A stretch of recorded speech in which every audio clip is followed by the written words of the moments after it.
365 үдэш намнаас Хүсэл биелүүлэгч хэрэг. хэрэг уншдаг ёо. За, өвөн хүүхдүүдтэй хүсэл биелүүлэгч хэрэг гэдэг үлгэр уншия.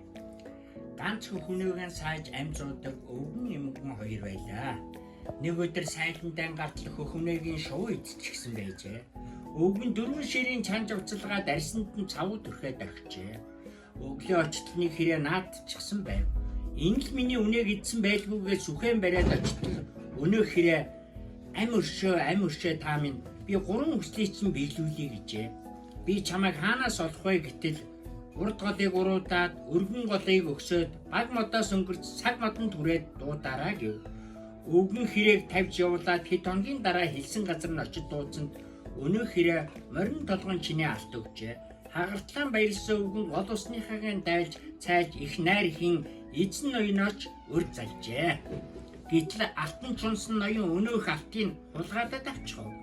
Өвгөн дахин хэрээндээ очиж хэрэг явдлаа хэлвэл амнаасаа 9 амтд идэ гаргадаг өхөр өгчээ. Өнөөхөө унаад ноёныг очтол сувдаг ноён мэдээд өөр өхрээр солиод явуулчихв. Өвгөн өнөөх өхөр нь 9 амтд идэ гаргахаа байж энгийн өхөр болчихлоо гэд хэрээнд очтол хайсагтай зүйл өгөөд үүнийг л битгий задлаарай гэж захижээ. Өвгөн тэсэлгүй задлаад үзтэл баахан мод байна гэв. Өнөөх модонд өвгний заасан бүхнийг цохиж балбаж байх гэжээ.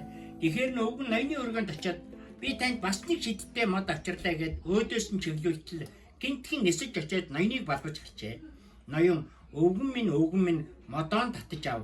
Морин толгойн чиний алтыг чинь буцааж өгье. 9 амтд дэдэ гаргадаг өхрийг чинь буцааж өгье. Дээр нь нэмээд 4 уршуу мал өгье. Дөрвөлжин цагаан өргөө өгье гэж өөлөн гуйлаа.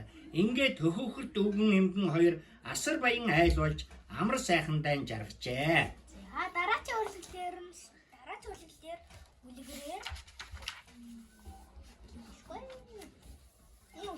За тэгээ дараагийн үлгэрээр болохоор битгэлчин бор шууны өсөр гэсэн үлгэрийг хүүхдүүдэд уншиж өгнө. За юу.